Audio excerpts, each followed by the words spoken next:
Di sebuah sudut kota yang mulai padat dengan pembangunan, berdiri sebuah warung sederhana dari kayu dan seng. Di atas spanduk pudar tertulis, "Nasi uduk Burini, rasa rumahan, harga teman." Warung itu adalah milik pasangan suami istri Paruh, Baya, Pak Wahyu dan Burini. Mereka telah mengelola warung tersebut hampir 10 tahun lamanya. Setiap pagi, aroma nasi uduk yang gurih dan wangi santan selalu menguar ke jalan, menarik perhatian para tukang ojek, pegawai kantor, hingga anak sekolah. Meski begitu, warung mereka tidak pernah benar-benar ramai. Hanya pelanggan tetap saja yang datang, dan itu pun tidak selalu setiap hari. Pak Wahyu adalah pria berumur 40-an, wajahnya keras, penuh guratan letih dan suaranya berat. Ia orangnya pendiam, lebih sering sibuk di dapur atau duduk diam di bangku kayu warungnya, sambil mengamati orang lalu lalang. Sementara Burini, istrinya, lebih cerewet dan supel. Dialah yang menyapa pelanggan, melayani dengan senyum, dan kadang ikut menggosip ringan dengan ibu-ibu langganannya. Namun akhir-akhir, ini senyum Burini mulai jarang muncul. Pendapatan warung mereka makin seret. Harga bahan pokok naik, pelanggan menurun. Kadang dalam sehari mereka hanya bisa menjual 5 bungkus nasi uduk. Itu pun dengan harga yang sangat murah. Masalahnya bukan karena rasa. Masakan Burini masih enak seperti dulu. Tapi sejak beberapa bulan terakhir, di ujung jalan muncul warung nasi uduk baru. Lebih besar, lebih bersih, dan lebih modern. Nama warung itu, Nasi Uduk Keluarga Pak Tanto. Warung Pak Tanto seperti magnet. Tempat parkirnya luas, ada kipas angin, bahkan ada wifi gratis. Menunya beragam dari nasi uduk dengan ayam goreng crispy sampai es teh jumbo. Orang-orang berbondong-bondong ke sana. Anak-anak muda lebih suka tempat itu. Bahkan pelanggan tetap, warung Burini pun satu persatu pindah ke sana. Pak Wahyu selalu pura-pura tidak peduli, tapi dalam diam dia tahu siapa Pak Tanto. Dahulu mereka hanya saling kenal sekilas, sama-sama pedagang makanan, sama-sama merintis dari bawah. Tapi sejak warung Pak Tanto makin besar dan sukses, senyum di wajah Pak Wahyu perlahan menghilang. "Aku nggak ngerti, Rin," gumam Pak Wahyu suatu malam ketika mereka duduk di dapur yang pengap. "Kita kerja keras, bangun pagi-pagi, masak sampai pegal. Tapi rezeki kayaknya makin jauh." Burini hanya diam. Ia menatap tumpukan beras di pojok, dapur yang tak kunjung habis. Minyak goreng setengah dus masih tergeletak, belum dibuka sejak seminggu lalu. Mereka tak sanggup belanja lebih banyak. Utang ke toko grosir pun sudah menumpuk. "Mungkin ini ujian," ujar Burini pelan. Pak Wahyu menghela napas panjang. Tapi dalam hatinya, ia tak percaya ini hanya sekadar ujian. Ada rasa iri yang tumbuh, diam-diam. Setiap kali ia melewati warung Pak Tanto yang penuh sesak dengan pembeli, ia merasa seperti diinjak-injak. Sore itu, hujan turun deras. Jalanan becek, warung sepi. Hanya satu orang yang datang, Deni, karyawan muda yang sudah 2 tahun ikut membantu mereka. Deni setia, walaupun gajinya sering telat, ia tak pernah mengeluh. "Pak, Bu, saya pulang dulu ya. Besok pagi saya datang, lagi bantu-bantu goreng ayam," ujar Deni dengan senyum khasnya. Pak Wahyu hanya mengangguk. Dalam pikirannya, angka-angka kebutuhan hidup terus bergelayut. Tagihan listrik, uang sekolah keponakan, dan utang yang belum lunas. Malam itu, setelah warung tutup, Pak Wahyu keluar rumah tanpa memberitahu istrinya. Ia berjalan menyusuri gang sempit menuju sebuah pasar malam yang tak jauh dari terminal. Tempat itu dikenal sebagai tempat orang-orang aneh berkumpul. Banyak yang bilang, di sana ada dukun yang bisa memberi jalan pintas rezeki, tapi juga bisa menarik nyawa. Pak Wahyu berdiri di depan sebuah tenda berwarna hitam. Asap kemenyan mengepul dari dalam. Bau menyengat menusuk hidung, tapi langkahnya tidak goyah. Ia membuka tirai tenda, dan di dalamnya duduk seorang pria tua berjubah lusuh. Matanya tajam seolah bisa membaca isi hati. "Kau datang dengan beban dan amarah," ucap si lelaki tanpa perlu bertanya siapa Pak Wahyu. Pak Wahyu terdiam, lalu perlahan ia mengangguk. Aku cuma ingin warungku ramai lagi. Aku ingin mengalahkan pesaingku. Dia curang. Aku yakin dia pakai cara kotor." Lelaki tua itu tersenyum tipis, lalu mengeluarkan selembar kain merah dari bawah tikarnya. Di atas kain itu tergambar lingkaran penuh simbol aneh, dan di tengahnya ada tulisan yang Pak Wahyu tak bisa baca. "Semua ada harganya," ujar lelaki itu. "Tapi jika engkau siap, rezekimu akan datang. Kau hanya perlu memberikan satu hal." "Apa itu?" tanya Pak Wahyu dengan suara berat. "Tumbal. Seseorang yang dekat dan percaya padamu." Pak Wahyu terpaku. Di benaknya, nama pertama yang muncul bukan Pak Tanto, tapi Deni, anak muda yang setiap hari membantunya, yang selalu memanggilnya Pak dengan hormat dan senyum. "Pikirkan baik-baik," ucap lelaki tua itu. "Rezeki bisa ditarik, tapi nyawa tak bisa dikembalikan." Pak Wahyu menatap kain merah itu dalam-dalam. Di luar tenda, hujan masih deras. Tapi di dalam, hawa dingin seolah menusuk tulang. Ia tahu hidupnya tak akan sama lagi jika ia melangkah lebih jauh. Tapi di matanya kini ada nyala lain. Nyala yang bukan lagi harapan tapi ambisi. Dan malam itu, keputusan mulai terbentuk. Setelah malam itu di tenda gelap bersama lelaki misterius, hidup Pak Wahyu seperti dibelah menjadi dua. Di satu sisi, ia masih menjalani hari-harinya seperti biasa. Bangun pagi, menanak nasi, membantu Bu Rini di warung, menyapa pelanggan yang kian sepi. Tapi di sisi lain, pikirannya terus dihantui bayangan kain merah dan suara lirih lelaki tua yang masih terngiang di telinga. "Tumbal, seseorang yang dekat dan percaya padamu." Hari-hari berikutnya, tatapan Pak Wahyu pada Deni berubah. Deni tetap dengan senyum ramahnya setia datang pagi-pagi, membersihkan meja, mencuci wajan dan membantu memasak. Ia seperti anak sendiri bagi Pak Wahyu dan Bu Rini. Tapi justru itulah yang membuat semuanya makin berat. Bu Rini mulai merasa ada yang aneh. Suaminya kini lebih banyak diam, kadang menatap kosong keluar warung, bahkan lupa menyendok nasi ke piring pelanggan. "Pak, kamu kenapa sih? Kayak orang bingung terus dari kemarin," tanya Bu Rini suatu sore. Pak Wahyu hanya menggeleng. "Enggak, capek aja." Padahal pikirannya tak pernah lepas dari pilihan berat, mengambil jalan pintas dengan tumbal, atau terus tenggelam dalam kegagalan dan utang yang makin menumpuk. Sampai pada suatu malam, warung mereka sudah tutup. Hujan rintik turun membasahi halaman kecil depan rumah. Bu Rini sudah tidur lebih dulu karena sakit kepala. Pak Wahyu duduk sendiri di dapur menatap ponsel jadulnya. Ada pesan dari pemilik toko sembako. "Pak Wahyu, mohon lunasi utang minggu ini. Kalau belum bisa, barang-barang kita tahan dulu ya." "Pak." Wahyu meremas ponselnya. Tangannya bergetar, dadanya sesak, tiba-tiba terdengar suara dari luar dapur. Suara langkah pelan di belakang rumah. Ia berdiri perlahan dan membuka pintu dapur. Di luar hanya gelap dan suara jangkrik. Tapi di dekat sumur ada sesuatu.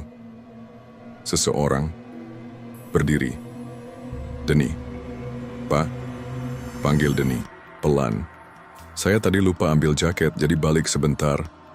Pak Wahyu terdiam. Tangannya mengeras menggenggam pintu. Dalam pikirannya, suara lelaki tua itu kembali menggema.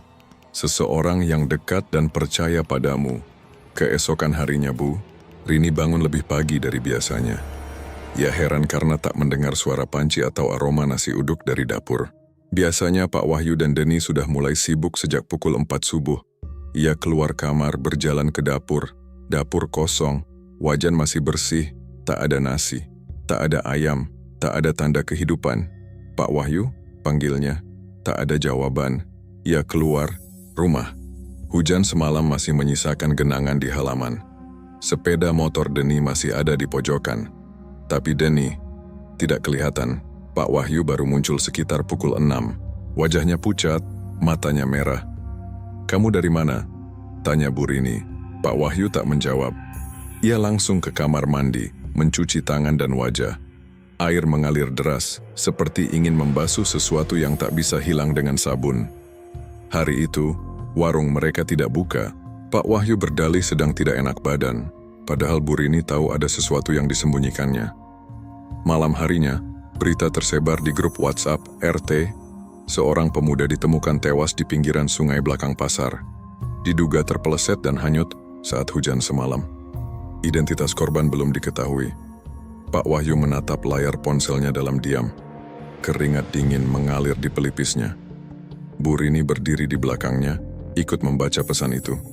"Jangan-jangan, itu Denny," gumam Bu Rini dengan suara lirih. Pak Wahyu hanya menatap ke depan, tak menjawab, tak bisa. Dalam benaknya, ia melihat kembali malam tadi, tangan Denny yang gemetar, mata yang bingung, dan teriakan tertahan di tengah kegelapan. Ia menyesal, entahlah. Tapi di sudut hatinya, ada harapan yang aneh, bahwa semua ini akan berubah, bahwa semua ini akan dibayar. 3 hari setelah Denny dinyatakan hilang, warung nasi uduk Pak Wahyu mendadak ramai.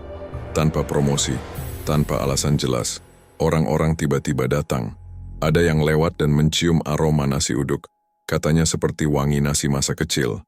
Ada yang merasa mimpinya disuruh ke warung itu. Ada yang bilang lauk ayamnya bikin ketagihan padahal tak ada resep yang berubah. "Bu, ini ayamnya diapain sih? Empuk banget," tanya pelanggan. Bu Rini bingung. Nggak diapain, sama aja dari dulu omset mereka melonjak. Dalam sehari mereka bisa menjual 200 bungkus. Bahkan sempat viral di TikTok karena salah satu food vlogger datang dan bilang, "Nasi uduk ini kayak punya rahasia mistis. Bikin nagih nggak masuk akal." Pak Wahyu hanya tersenyum kecil, tapi senyumnya bukan bahagia, melainkan seperti seseorang yang baru saja menjual sebagian dari dirinya sendiri.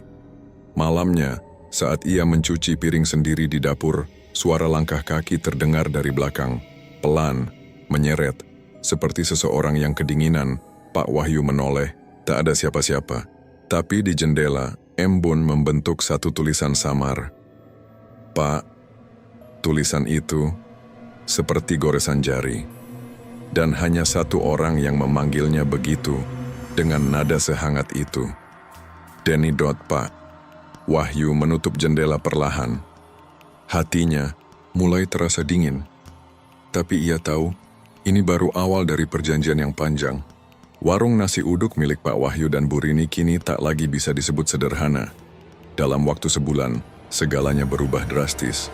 Pembeli datang dari berbagai tempat. Bahkan, beberapa influencer makanan datang untuk mencoba langsung nasi uduk viral yang katanya punya rasa mistis yang bikin candu. Setiap pagi, antrean panjang sudah mengular sebelum warung dibuka. Nasi uduk Bu Rini kini dijual bukan hanya di warung tapi juga online, lewat layanan antar makanan. Pesanan tak pernah berhenti masuk. Bu Rini bahagia tapi heran. "Kok bisa secepat ini ya, Pak?" tanyanya suatu pagi sambil membungkus nasi. Pak Wahyu hanya tersenyum samar. "Mungkin rezeki kita memang baru datang sekarang." Bu Rini tak banyak curiga, walau masih bertanya-tanya kemana perginya Denny. Sejak hilangnya Denny, hidup mereka justru membaik, seolah semesta mengganti satu jiwa dengan tumpukan uang dan pelanggan. Sementara itu di ujung jalan yang sama, warung milik Pak Tanto seperti ditelan bumi. Dulu ramai dengan pelanggan, sekarang sunyi seperti bangunan kosong. Pak Tanto adalah pria yang percaya pada usaha keras dan inovasi. Ia tak percaya hal-hal gaib. Tapi sejak warungnya sepi, ia mulai merasa ada yang tidak wajar. Semua ini terlalu cepat, terlalu tiba-tiba. Awalnya ia pikir hanya kebetulan, tapi kemudian mulai terjadi hal-hal aneh. Suatu malam Pak Tanto sedang menghitung stok bahan baku di dapurnya. Istrinya Bu Erna tidur lebih dulu karena lelah. Di luar, angin bertiup kencang. Gorden jendela berayun tak menentu. Tiba-tiba, semua lampu padam. Pak Tanto mengambil senter dan berjalan ke dapur. Tapi sebelum ia sempat menyalakan saklar, terdengar suara ketukan pelan dari pintu belakang. "Tok, tok, tok." Ia menoleh, jantungnya berdetak cepat. Tak ada siapapun di luar, tapi saat ia membuka pintu, ada satu bungkus nasi uduk tergeletak di lantai, dibungkus dengan daun pisang dan dililit tali rafia merah. Pak Tanto mengambilnya dengan bingung. Ia tahu ini bukan nasi dari warungnya. Bau nasi itu tajam, gurih, tapi menyisakan aroma aneh seperti daging gosong. Ia membuka bungkusan itu perlahan. Di dalamnya bukan nasi, tapi segenggam tanah basah, potongan kain merah, dan di tengahnya sebuah gigi manusia. Pak Tanto menjatuhkan bungkus itu dengan teriakan, tertahan. Nafasnya tercekat. Saat ia hendak masuk kembali ke dalam rumah, ia melihat sosok samar berdiri di ujung halaman. Seseorang berambut acak-acakan, mengenakan celemek, dan wajahnya penuh darah. Dan sebelum Pak Tanto bisa berteriak, sosok itu menghilang begitu saja seolah lenyap ditelan gelap malam. Hari demi hari, keadaan semakin memburuk. Pelanggan tak lagi datang. Bahkan satu persatu mulai menyebarkan cerita bahwa warung Pak Tanto tidak higienis, ada makanan basi, ada kecoa di dalam nasi, padahal semua itu tak pernah terjadi. Suatu hari, istrinya Bu Erna mendadak jatuh sakit. Awalnya hanya demam, lalu muntah-muntah dan setiap malam meracau dalam tidurnya. Ada yang panggil saya dari dapur, dari dalam wajan, katanya dengan mata kosong. Pak Tanto memanggil ustaz untuk ruqyah, tapi setiap kali air doa dipercikkan, ke rumah bau gosong selalu muncul. Bukan bau wajan, melainkan bau daging hangus yang menusuk hidung. Kehancuran itu lengkap ketika anak semata wayang mereka, Aldo yang masih SMP, mulai berubah. Anak itu jadi pendiam, sering bicara sendiri, dan menggambar hal-hal aneh. Salah satu gambar yang ditempel di kamarnya adalah gambar warung Pak Wahyu, tapi di langit-langitnya ada sosok hitam bertanduk, duduk di atas plafon. Suatu malam Pak Tanto mendengar suara keras dari kamar Aldo. Ia masuk dan mendapati anaknya, berdiri di tengah kamar, menatap tembok kosong dan berbisik, "Mereka akan datang, ayah. Mereka sudah menjemput Denny." Sekarang giliran kita. Pak Tanto menampar anaknya panik dan takut, tapi dalam hatinya, nama Denny terdengar begitu asing dan menyeramkan. Ia tidak kenal siapa itu Denny, tapi kenapa anaknya bisa tahu? Beberapa hari kemudian, berita duka menyebar seperti kilat. Keluarga Pak Tanto ditemukan meninggal dunia di dalam rumah mereka. Tubuh mereka terbakar, tapi anehnya, tidak ada tanda kebakaran. Rumah mereka utuh, kompor tak menyala, tapi jasad Pak Tanto, Bu Erna, dan Aldo hangus seperti dibakar dari dalam. Pihak kepolisian menyebut ini kasus aneh yang belum bisa dijelaskan. Sementara itu, di warung nasi uduk Pak Wahyu, pelanggan makin ramai. Pembeli terus berdatangan. Bahkan, banyak yang bilang nasi uduk mereka kini lebih wangi, lebih mantap, seolah ada aroma yang membuat mereka ketagihan. Pak Wahyu berdiri di belakang dapur, memandangi antrean pelanggan. Bu Rini sibuk mencatat pesanan. "Pak Tanto meninggal. Kamu dengar?" tanya Bu Rini pelan saat warung mulai sepi. Pak Wahyu mengangguk. "Iya, dengar." "Kok bisa gitu ya?" "Katanya terbakar, tapi rumahnya nggak kebakaran." Bu Rini menggeleng pelan. "Aneh banget." Pak Wahyu tak menjawab. Matanya menatap panci besar berisi nasi uduk yang mengepul. Uapnya menari di udara, seperti membentuk bayangan wajah-wajah yang pernah ia kenal. Salah satunya, Denny. Satunya lagi, Pak Tanto. Dan malam itu saat ia sendiri di dapur, uap dari panci nasi uduk terdengar berbisik. "Masih ada yang harus dibayar." Warung nasi uduk Pak Wahyu kini berada di puncak kejayaan. Setiap hari antrean pelanggan membeludak. Bahkan wartawan lokal sempat datang meliput, menyebut warung kecil itu sebagai surga nasi uduk di tengah kota. Bu Rini, yang dulunya sering cemas soal utang dan biaya hidup, kini bisa tersenyum lega. Mereka tak lagi kesulitan uang. Setiap malam ia menghitung lembaran uang hasil penjualan sambil bersyukur dalam hati. Namun di balik rasa syukur itu, ada sesuatu yang mengganjal. Bu Rini mulai merasa bahwa Pak Wahyu bukan lagi orang yang sama. Suaminya semakin sering mengurung diri di dapur. Ia tak lagi mengizinkan siapapun termasuk Bu Rini untuk ikut memasak nasi uduk. Katanya, agar bumbu rahasia tetap terjaga. Dulu mereka selalu masak bersama. Kini Bu Rini hanya bertugas melayani pelanggan dan membungkus pesanan. Setiap kali ia mencoba masuk dapur, Pak Wahyu langsung melarang dengan suara tinggi. "Jangan masuk, aku bisa sendiri," katanya suatu pagi, dengan nada yang belum pernah ia gunakan sebelumnya. Suatu malam, sekitar pukul 2 dini hari, Bu Rini terbangun karena haus. Ia berjalan pelan ke dapur, tapi dari kejauhan ia mendengar suara aneh dari balik pintu dapur yang tertutup rapat. Ada suara Pak Wahyu berbicara, tapi bukan seperti sedang bicara dengan manusia. Lebih seperti menggumamkan doa yang asing. Diselingi suara cekikikan pelan. Seolah seseorang sedang tertawa di dalam sana. Bu Rini mendekat. Ia ingin membuka pintu, tapi begitu tangannya menyentuh gagang pintu, aroma amis dan bau daging gosong langsung menusuk hidungnya. Ia mundur dengan wajah pucat. Keesokan harinya saat bertanya, Pak Wahyu hanya menjawab pendek, "Aku masak stok buat besok." Tapi Bu Rini tahu, tidak ada yang dimasak malam itu, karena semua panci bersih dan kosong saat pagi. Kecurigaan Bu Rini memuncak ketika ia menemukan sesuatu di belakang rumah. Saat membersihkan halaman, ia mencium bau busuk dari balik tumpukan kardus bekas. Dengan hati-hati ia membongkar tumpukan itu dan menemukan sekarung tulang ayam yang tak biasa. Bentuknya seperti tulang ayam biasa, tapi ada beberapa yang terlalu besar untuk ukuran ayam. Bahkan salah satunya menyerupai tulang jari manusia. Bu Rini langsung mual dan menutup karung itu. Ia menggigil, tapi mencoba menenangkan diri. Mungkin cuma salah lihat, mungkin cuma perasaanku saja, pikirnya. Namun malamnya, mimpi buruk datang. Dalam mimpinya, Bu Rini berada di dapur yang penuh asap. Ia mendengar suara ketukan dari dalam dinding. Saat ia mendekat dan menyentuh tembok, dinding itu runtuh dan dari baliknya muncul Denny, karyawan mereka yang hilang. Tubuhnya penuh luka, matanya kosong. Ia membuka mulut dan berbisik, "Bu, saya belum bisa pergi. Bilangin ke Pak Wahyu, dia harus berhenti sebelum semuanya habis."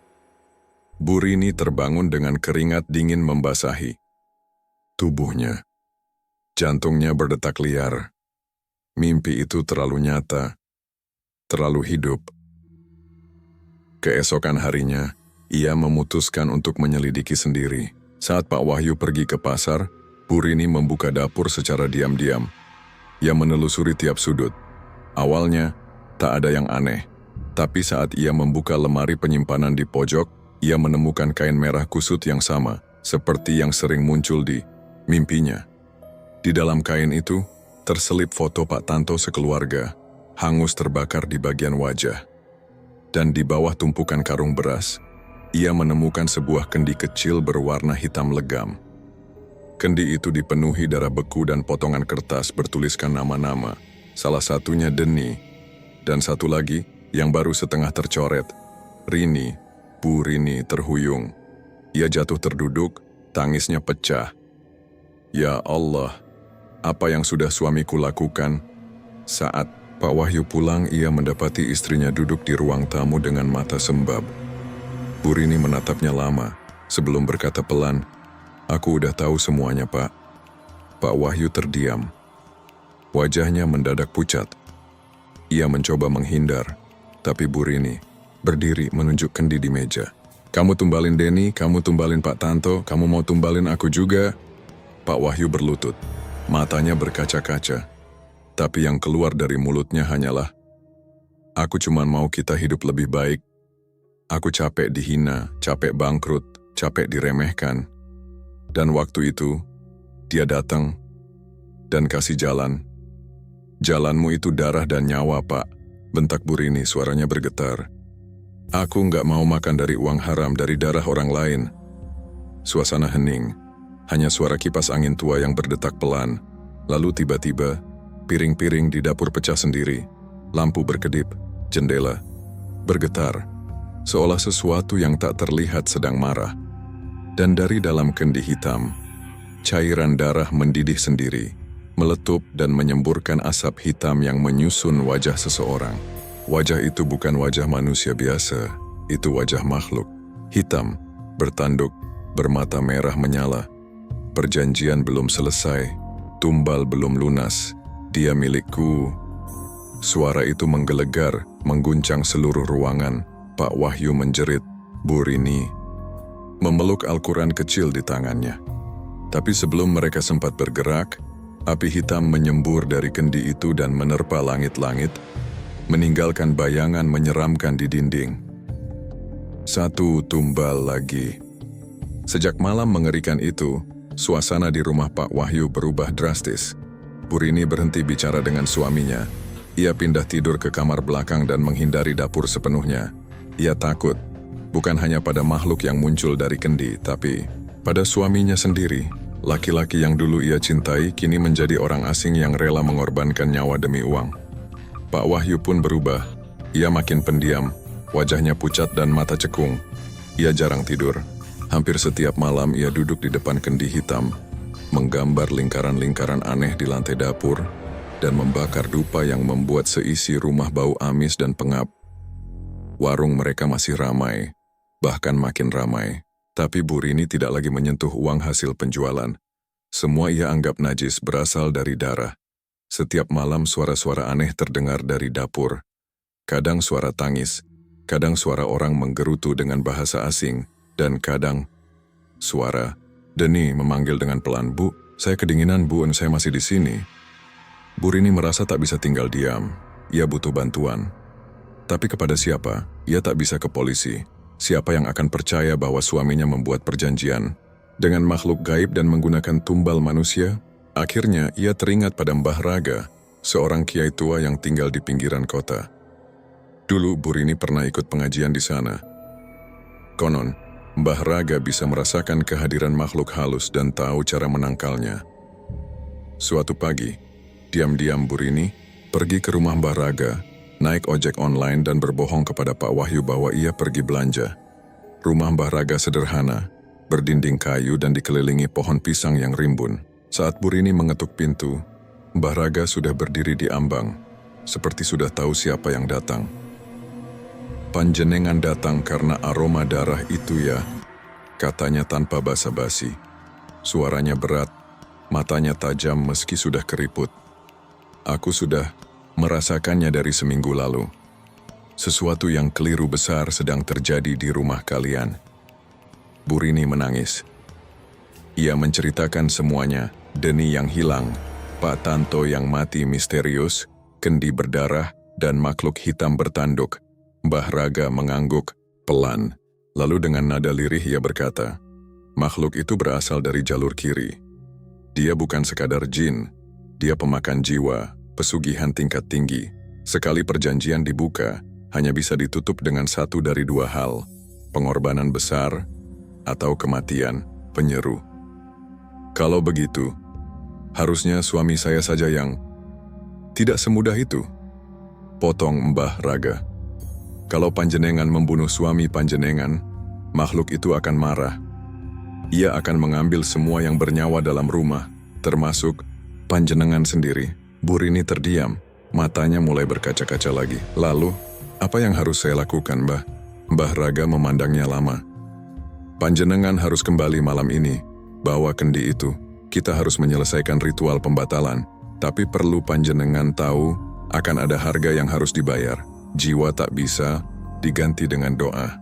Kalau tumbal belum lunas, mungkin bukan panjenengan, tapi seseorang yang panjenengan cintai."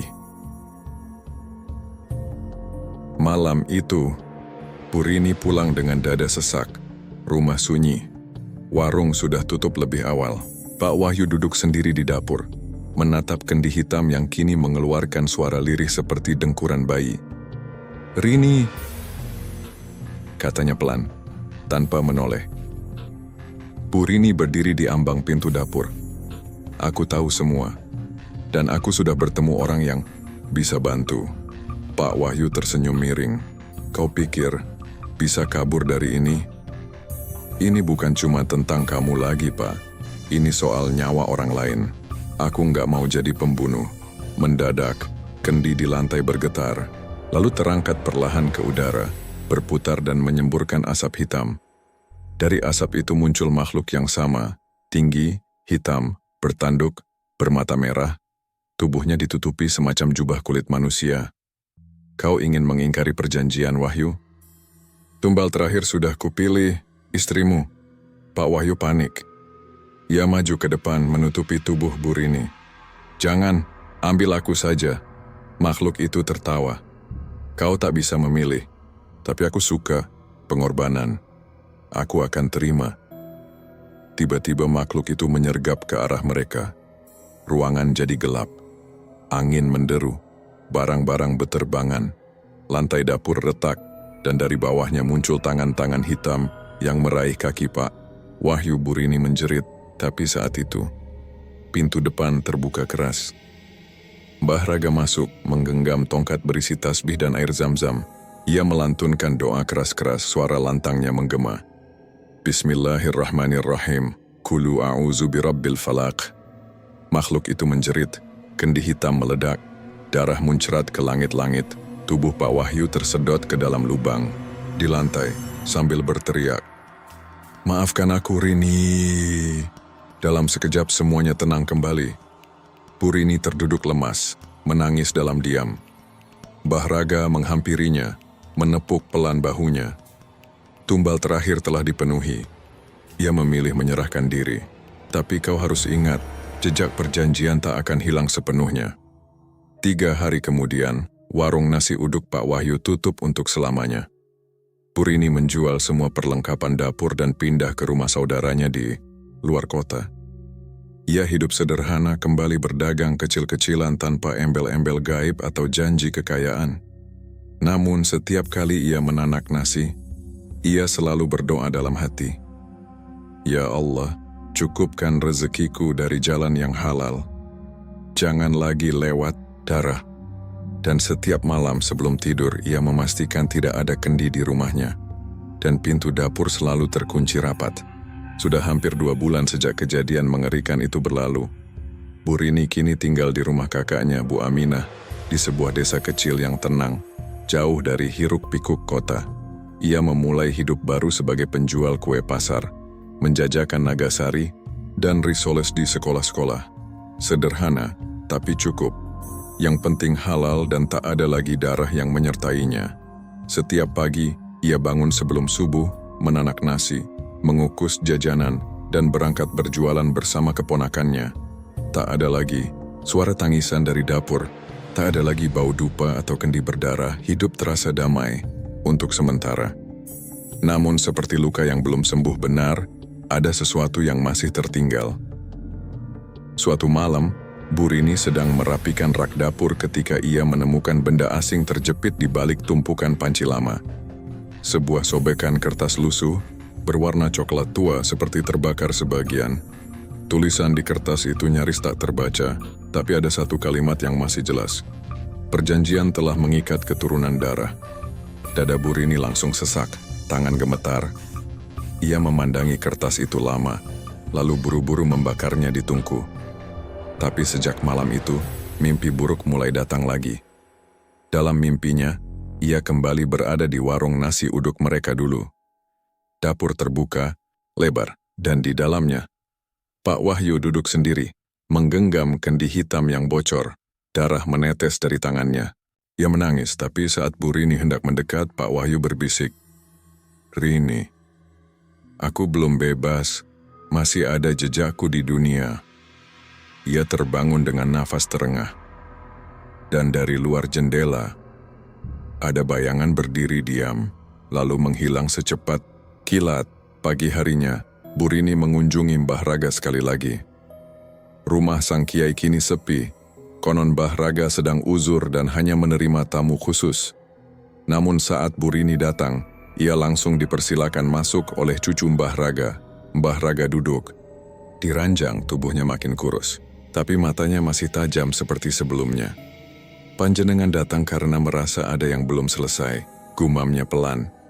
Dan memang benar, perjanjian pesugihan itu tak hanya mengikat jiwa, tapi juga tanah, benda, dan garis darah. "Bu," Rini tercekat. "Maksudnya, anak saya?" "Panjenengan dan Pak Wahyu memang tak punya anak kandung, tapi masih ada saudara, keponakan, keluarga darah. Makhluk itu masih bisa menuntut, selama ada garis yang belum putus." Bu Rini teringat keponakannya, Iqbal. Anak laki-laki berumur 10 tahun yang tiap pagi ikut menjajakan kue bersamanya. "Tidak, jangan Iqbal," bisiknya lemah. Mbah Raga mengambil sesuatu dari bawah bantal, sebuah botol kecil berisi air bening. Ia menyerahkannya sambil berkata, "Percikkan ini di rumah, di pintu, jendela, dan dapur. Tapi jika masih datang juga, Kau harus kembali ke tempat asal perjanjian itu dibuat. Tempat asal? Dapur warung itu. Disitulah pintu dibuka, dan hanya di sanalah ia bisa ditutup. Burini pulang dengan perasaan campur aduk. Malamnya, ia memercikkan air itu ke seluruh rumah sambil membaca doa. Rumah terasa tenang malam itu.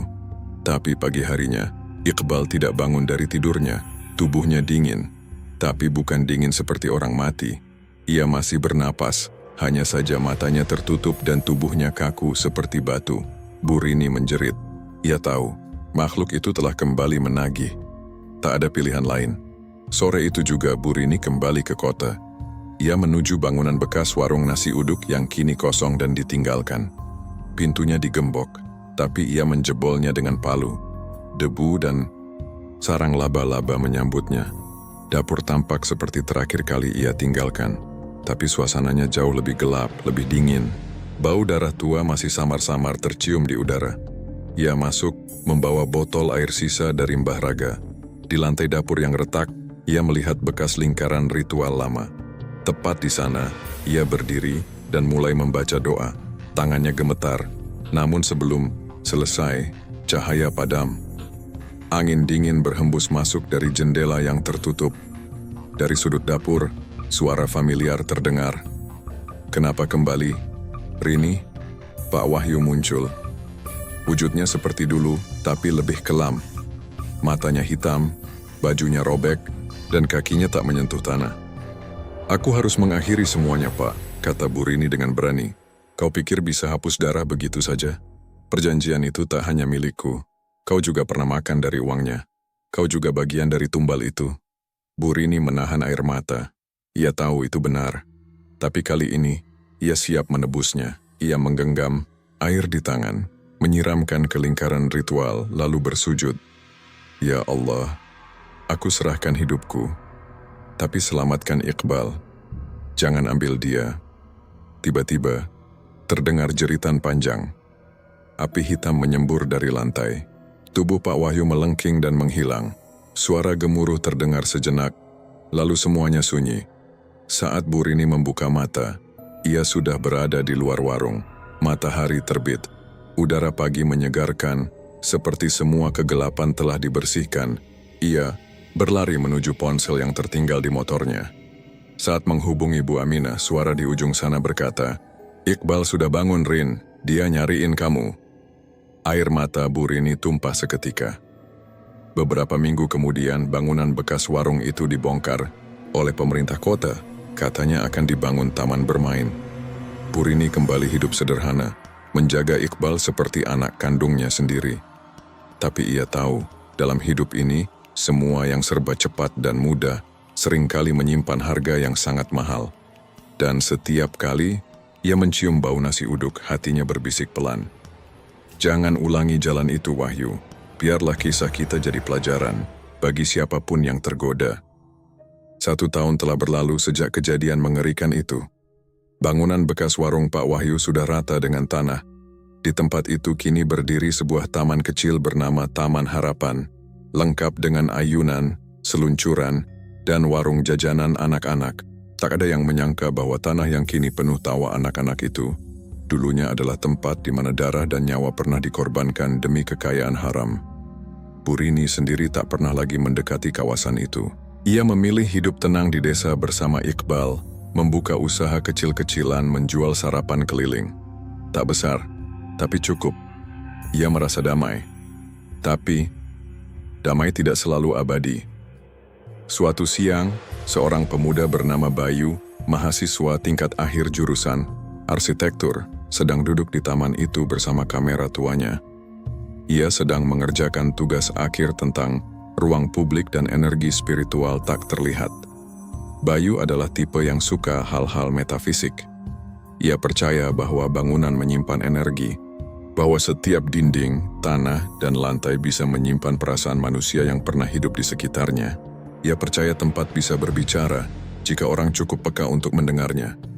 Hari itu panas dan Bayu duduk tepat di tengah taman, di atas lantai ubin melingkar tempat dulu lingkaran ritual Pak Wahyu digambar.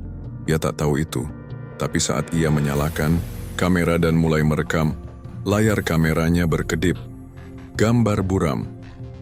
Bayangan hitam melintas. Mikrofon menangkap suara lirih seperti gumaman orang membaca mantra. Bayu mengernyit. "Apa tadi?" gumamnya. Ia putar ulang hasil rekaman. Di layar muncul sesosok bayangan hitam berdiri tepat di belakang ayunan.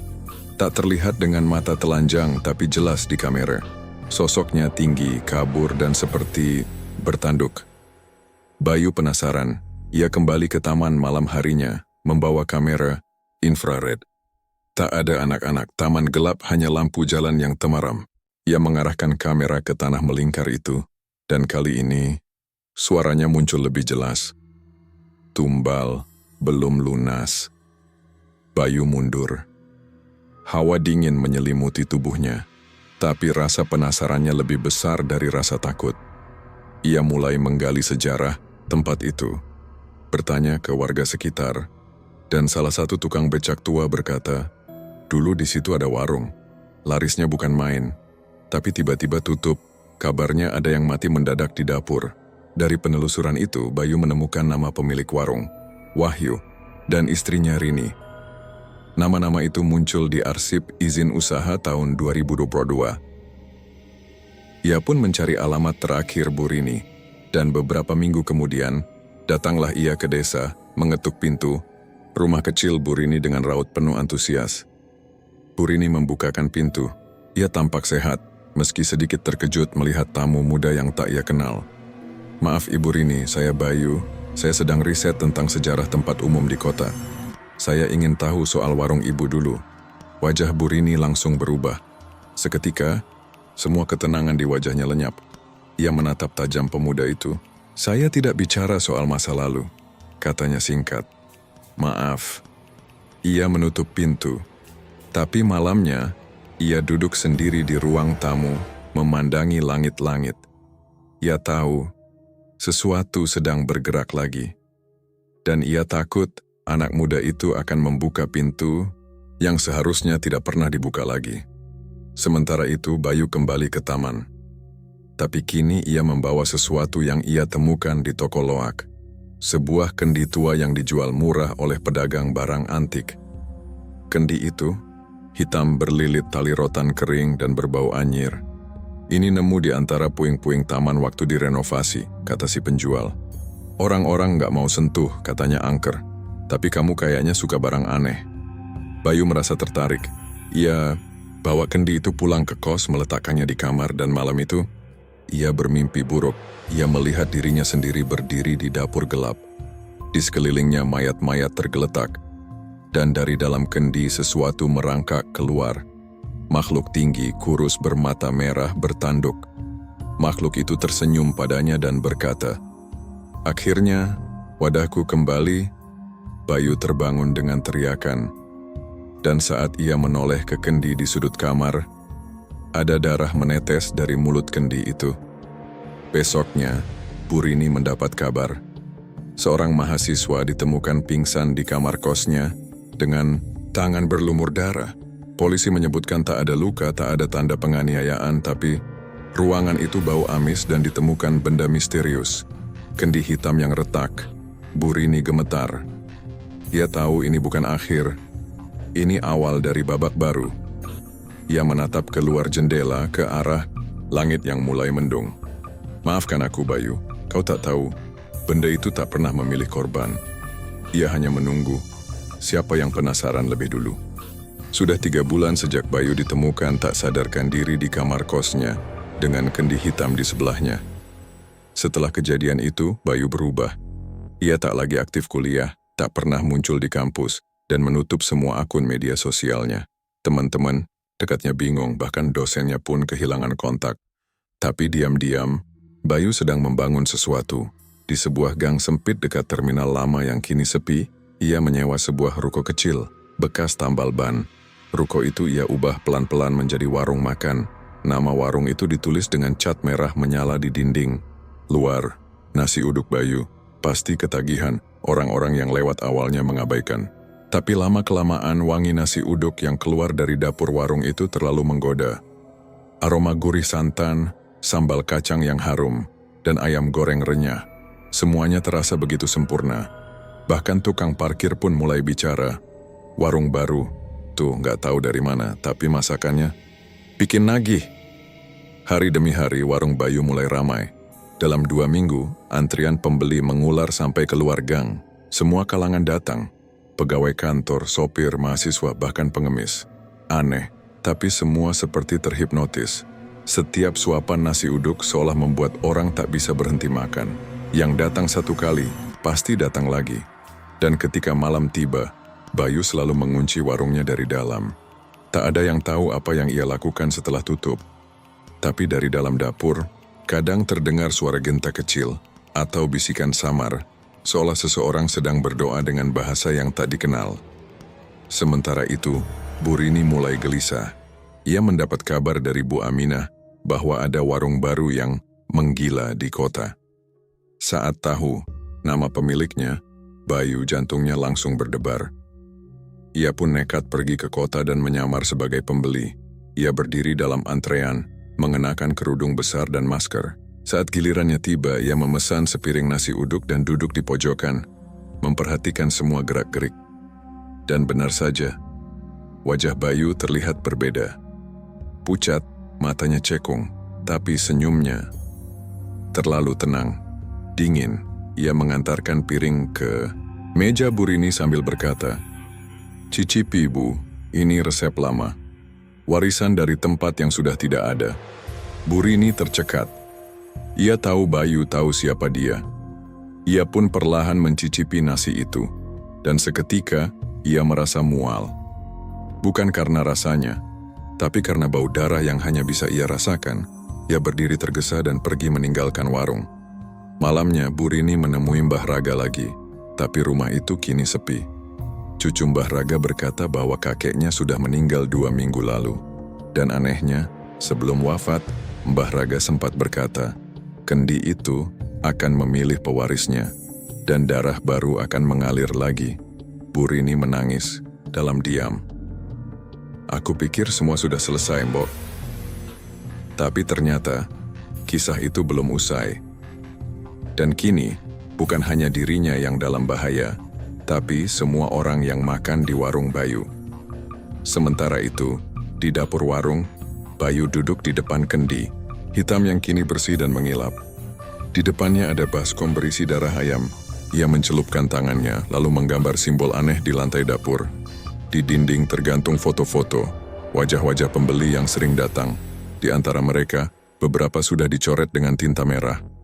Tumbal malam ini, nomor 12. Bisik Bayu, matanya merah membara.